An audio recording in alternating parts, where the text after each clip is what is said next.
Hello, my name is Johnny Whitfield. I'm the editor of the Courier-Times here in Roxboro, and this morning we are here with Marshall Oliver, who is a candidate for the City Council here in Roxboro. Thank you for taking the time to come and visit with us today. We appreciate it. Yeah, absolutely. Appreciate you having me. So tell us a little bit about yourself. Tell us a little bit of your background and what you do for a living. Sure. So my name is Marshall Oliver. I grew up actually out in Timberlake, Okay. but Roxboro has been my home, all my life. Mhm. Obviously, anytime we needed anything, we would come here for it and spend a lot of time here and have a lot of family and friends here. So, when I graduated high school, I worked from all the way from Warren's Ice Cream Shop, which used to be down there next to the South Side Sitco. Across from Palace Point, rather. Right. All the way to now, what I'm doing is working at Spuntech as their IT specialist. Okay. So I've got a wide range of experience on the job. I also worked at North American Aerodynamics. I had a really interesting time there working as a roving inspector. So that's what I do. Okay. And so tell us about your family. Sure. So my family moved to this area when I was about 1 year old. We moved from another little area in North Carolina. They're active members of Antioch Baptist Church here in Person County, as am I. We've just lived here, like I said, all my life. so it's just Roxboro is definitely my community. Okay, well, good. And so talk to us a little bit about some of the community activities that you're involved in. Sure. So I'm an active member of a couple of different things. I usually get involved with the Rocks and Roll cruise-ins. Right. I like to be out there. I actually have a little convertible. What is it? I have a little convertible Mitsubishi Eclipse. Right. That I absolutely love, and so I'm kind of a car person. I don't work on them myself, but I like to look at like new cars. So I like to get involved with that, and really just anything that is community oriented. Right now, I'm working with Antioch Church on they're doing a 5K that's coming up at the end of the month. That I really, really enjoy, because not only does it benefit my church, and there's a missions trip that they're using that to benefit, but it also is a good community engagement opportunity, which is really fun. And then I'm also working on right now putting together a fundraiser called the Person County Teachers Relief, which is going to be a kind of like a backpack drive. We have a lot of those around here, but this is specifically geared towards collecting funds and materials that teachers are having to spend their own money on, and to give back a little bit to them, to benefit both our teachers and our kids. So, really, I just look and try to find, wherever I can plug myself in. I'm a planner. I'm not a big, I don't work well with my hands or anything like that. I'm an IT guy, you know what I'm saying? Right. So anything that I can help either someone figure out or something like that, that's what I like to get involved in. Along those lines, I'm also involved at the Senior Center a lot. Okay. Right now, at the first and fourth, so first and last rather, Tuesday of every month, I go down there and I hold open office hours as a computer guy for our senior citizens. Okay, good. So tell us a little bit about why you're running for the city council. Sure. So as I mentioned, Roxboro is just my city. I absolutely love it, and it's so funny. I like to tell people that when I was growing up, I felt like everybody in my graduating class was, I want to get out of Roxboro. Or, you got to go to Charlotte or Durham and everything, and I just had no desire. Right. My family's here now. So my mom and dad live in Timberlake still, and my sister actually just recently had a daughter. So my niece is here. And so I just have no desire. I love Roxboro. I think it's a great city, and it's got everything I need. So as I kind of got settled myself, I got this job at Spuntech, which Spuntech's a great company, and they treat me really well. And I bought a house here in the city. I really am just trying to dig in and see what I can do to give back now. Right. So along those lines, I do know a lot about economic development. I've spent a good amount of time talking not only to our city leaders, but to the leaders of some other cities, like specifically like Hillsborough, right, and other cities that kind of took a situation like ours and just capitalized on their location and their community. And so I feel like now I have a lot that I could bring to the table to help solidify Roxboro as a great community. So let's talk about that.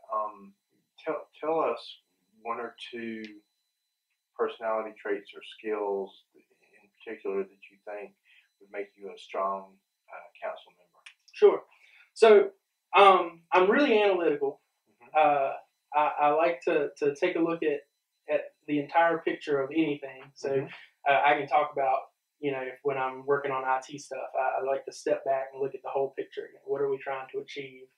What are our assets? What are our downfalls? Right. And really help figure out what the best way to fix a problem is or to improve a situation is. And I think I can bring that here to the city. And then also, just on a political level, I'm not a politician. I actually wasn't very politically active until just recently. Right. And so along those lines, I don't know, maybe I'm not strange, but I kind of think I'm strange in that I'm not trying to push any one agenda. I have my own ideas and thoughts about economic development and what we can do to improve things, but I really want to be that city councilman who engages with the community, listens first to what the community wants out of the city, and then see what we can do to make that happen. Okay. So yeah, just a lot of analytical stuff. Good. So let's ask the flip side of that question. What do you see as your biggest weaknesses if you were to be elected as a city council member? Ooh, that's a tough one. Well, like I said, I'm not a politician. I've not, looked at. I've not taken any like political classes or anything in college, or don't know much about law and stuff like that. So were I to get elected, I think that would be my weakest point. Would be having to get up to date on, how the infrastructure of government works. Right. While I'm bringing, thoughts and ideas to the table. So I would say that's probably my weakest point. And so how do you overcome that? How do you become up to date on the infrastructure of how government works? Sure. So it's a lot of what I was mentioning earlier, which is just listening first and speaking once you know what's going on. Right. Not really jumping in and overreacting to something without knowing the whole situation or anything like that. So I look to a lot of the incumbents,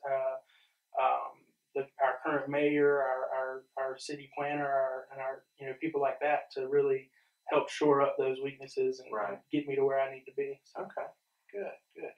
Let me ask you to sort of look at Roxboro through your looking glass a little bit and talk to us about what you see as Roxboro's next big challenge in the next 4 years. Okay, so Roxboro is really uniquely positioned as what we call bedroom city. We're really close to a lot of bigger cities that have a lot to offer in terms of entertainment or dining experiences and stuff like that. But we do also have like lower tax rates than some of those areas and stuff like that. So I think keeping the benefits of small town Roxboro while also bringing in new shopping experiences and companies, employers specifically. I think that's where we really need to be focusing our efforts. So I think that's really what we're facing now as a city. And so how does the city tackle that issue? How do you keep those small town benefits and still make from the Sure. proximity? So again, keeping the tax rate low is important. Bringing in unique shopping experiences is really key, I think. So rather than focusing on bringing in like a big box store or just what you see everywhere, like franchises and stuff. Stuff like Hall's Way that we see going on. The city actually announced a project last night at the council meeting.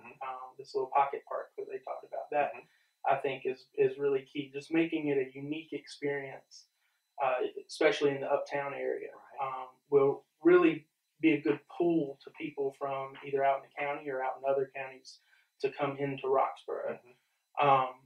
Which is key because then the next step, bringing in businesses or those big box stores, all those people need employees. Sure. And so we need to make sure that we have quality employees. Which actually, I want to touch on that for just a second.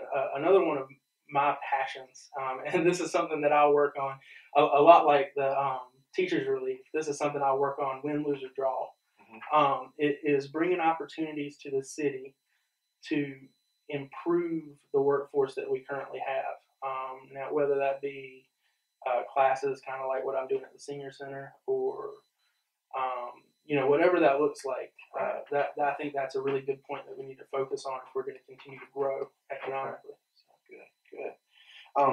Let's talk a little bit about the relationship between the city and the county. At times, that's been a good relationship, and at other times, it's been strained.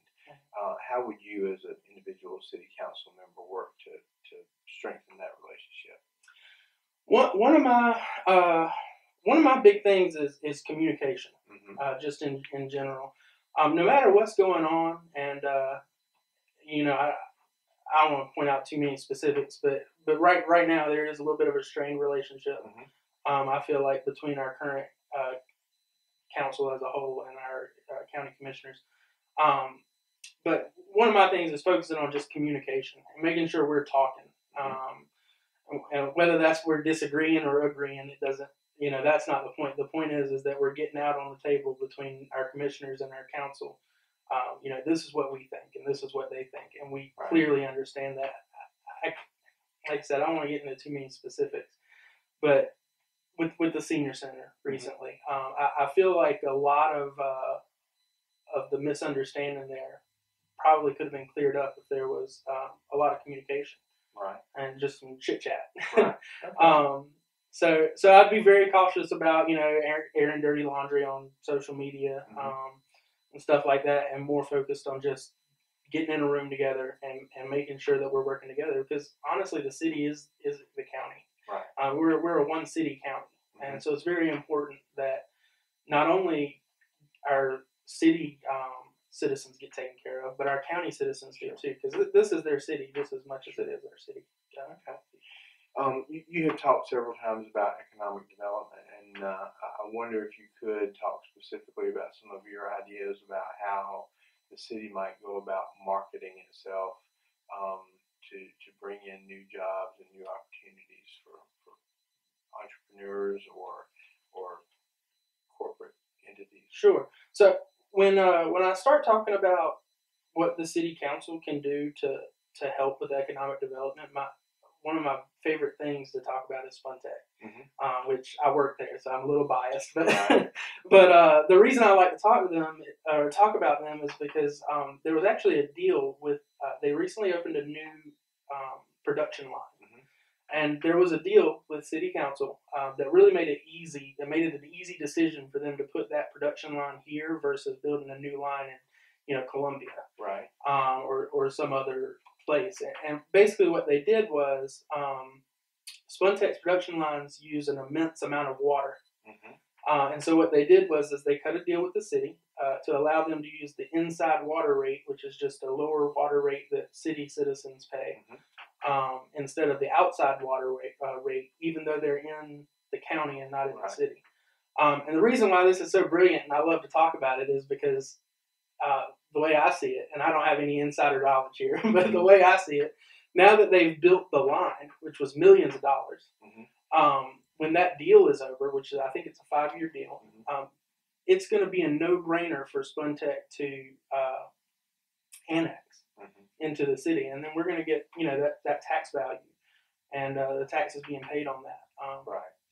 And it's going to be a really good deal for the city. So the reason I bring that up is I think it's really good for city council to figure out how we can leverage, deals like that to make it just a no-brainer, easy thing for companies to bring their business and their jobs here. And so I would want to focus on that, whether it be, negotiating deals with private citizens for some of these empty buildings to get filled, or I don't know exactly what that looks like, but I think the focus should be on whatever city council can do to make it just easy and a no-brainer for companies to come here. Okay, well, great. Well, thank you so much for taking the time to talk with us today. We appreciate it.